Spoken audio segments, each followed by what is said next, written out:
what do you think is something that we can do better as, Black-owned businesses?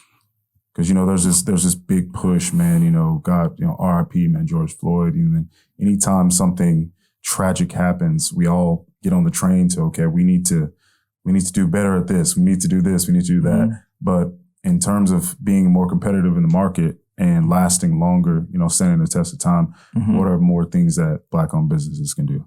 I love that question so much. And I think it's some of the topics that we touched on earlier in our conversation. Again, we got to start with why. I think a lot of times we get excited about it being a Black brand or we being a Black brand or this brand being a Black brand. But what's the why? Like, why are we doing what we're doing? Is it just to say that we're a Black-owned brand? And when we're a Black-owned brand, what are we doing here? So every brand should ask themselves, essentially, whether it's like, I don't know, give me a good Black-owned brand that you enjoy. Good Black-owned brand that I enjoy, Closet Jewels. No, Closet Jewels. Shout out to Closet Jewels. Right, shameless plug. Mm-hmm. Man, there's Curl Oral. It's a toothbrush company. Okay. You know what I mean? Sorry, mm-hmm. Another shout out there. Mm-hmm. Mo Better Brews. Okay.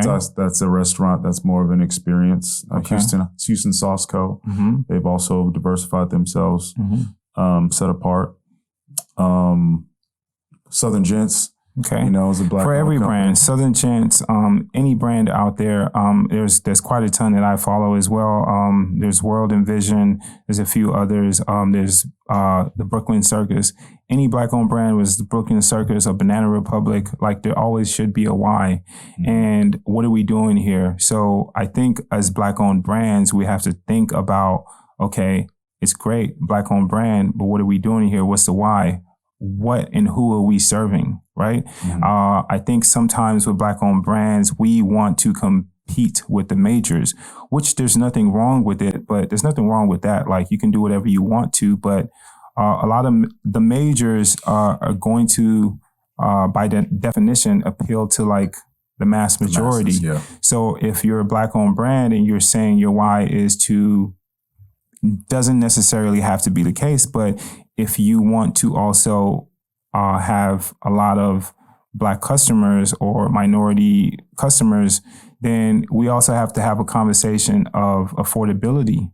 Are we pricing our products and are we creating products and services that our demographic can reasonably afford? Because I think in the Black community period, we complain a lot, which a lot of our complaints are valid, but how hypocritical is it for us to create businesses and complain about this brand being racist or, not having this specific model or not putting this Olympian on the track or whatever, all these things that we talk about. And then we go and create these businesses and then our own people can't even afford our products and services.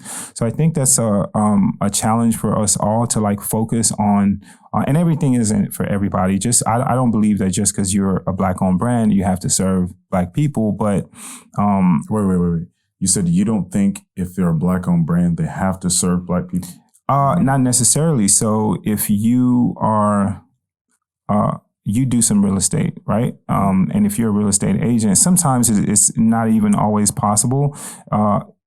It's not necessarily feasible to be a successful real estate agent and just focus on Black clients. Like, you just have to get the sale. And it's the same for us as a business too. We don't really focus on like, we would like Black men and women to buy our hats, but we want everybody to buy hats. Our brand is for everyone. It's intentionally multicultural.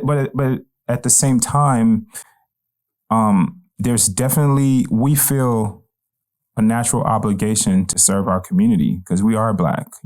We're comprised of African-American, Nigerian-born owners. And so for us, we want to serve our people. We want to see our people in our clothing. And so that's just an obligation that we feel to ourselves. Like, it's not fair to like just place that obligation. Oh, you're a Hispanic owned business, so you have to make sure like all Hispanic people are taken care of. But the larger picture is saying that we also have to be careful about creating these Black brands that Black people can't also indulge in. Right. And there's a lot of things that we can do better. We can do better with a sense of entitlement.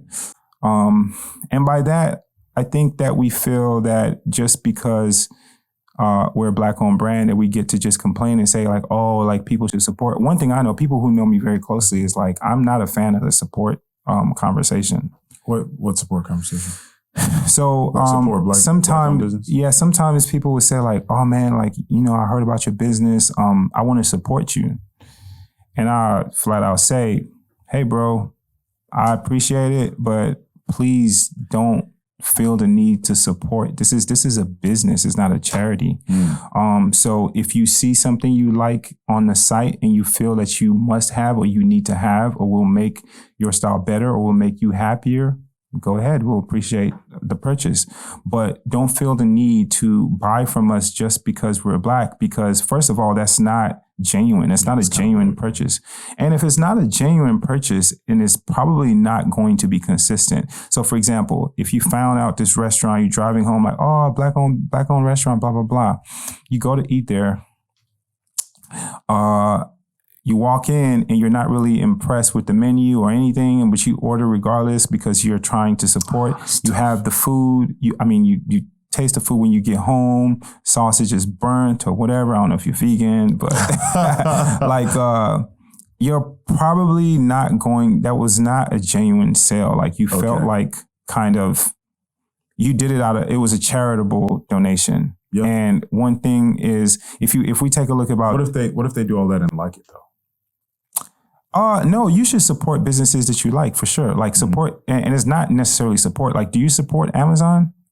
Absolutely. You do not intentionally. You get value from right. So they make life very easy. There's a big difference, and I think for Black-owned businesses, we have to let go. Our challenge is to let go of our sense of entitlement, and we actually have to focus on bringing value.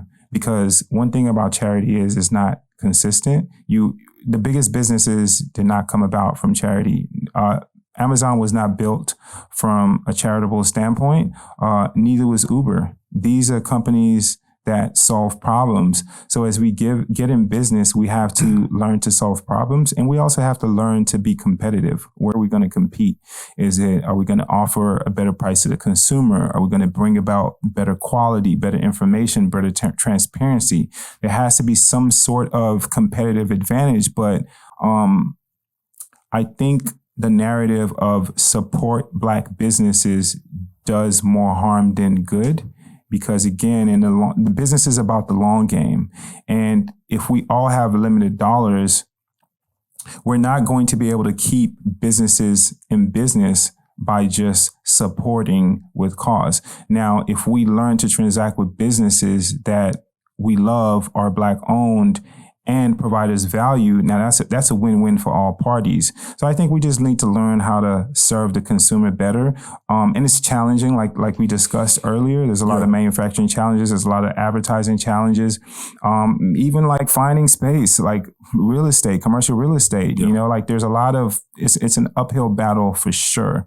And so I think that if we're able to figure out also, this is my last point on the being a minority-owned business, there's a bigger world out there. We have to learn how to serve our populace, our community, and serve the world at large. As Black people, we only make up 13% of the United States. I don't believe that, by the way. Okay, what would you say? What percentage would you say? I have no idea. You got to give me a guesstimate. I would say at least 20. Okay, let's say we make 20%. What percent of that 20% makes a household income of $60K or more? You said what percentage of the 20%? Mm-hmm. $60K or more? Probably 20%. So 20 of 20? Yeah. So we're down to 4%? Yeah. Okay. I'd say so. So how do we expect to survive off catering to a market of 4%? You can't. And so when you create a business, it's really for everyone. I mean, you could create a successful Black business, don't get me wrong, but it's like in the same way, think about if employers were just trying to employ who they wanted to hire. I mean, sometimes you just have to get whoever's best for the job. You really, basically, you have to open up the market. Yep. We have to learn that there's a bigger world out there. And in our experience, we've also seen a lot of pressure from some of our customers who feel like we should only appeal to, which doesn't make any sense. It man. doesn't really make any sense. I've had that argument in my mind, and I've tried to make it make sense, but no successful business does that. No successful business only not Home Depot, not H-E-B, not Coca-Cola. It's for everyone. So if you enjoyed this short segment of the podcast, here's another short segment to watch if you click right here. Or if you want to watch the entire podcast, click over here.